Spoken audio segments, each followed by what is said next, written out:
Julia Gillard is finding out whether her gamble of unseating Kevin Rudd as Australian Prime Minister was a good one. Voters are going to the polls after a 5-week election campaign, and the fate of her government hangs in the balance. Back in June, she'd become the country's first female prime minister after seizing control of her centre-left Labour Party from her former boss, in a move that stunned many Australians. She'd been hoping to quell rising voter grumbling with fresh, straight-talking leadership, but it hasn't quite worked out that way.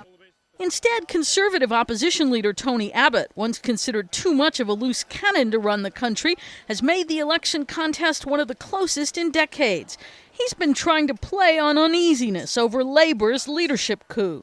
I think that out there, the public are very disappointed with the government. I think they are very concerned about the way our democracy has been taken over by the faceless men of the Labor factions.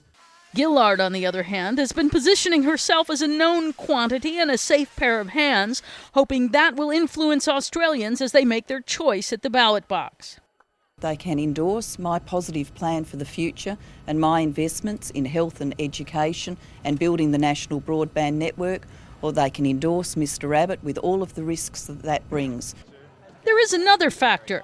Anger over the Labor government reneging on a 2007 election pledge to make big polluters pay for the carbon gas they emit, though climate change doubter Abbott won't either.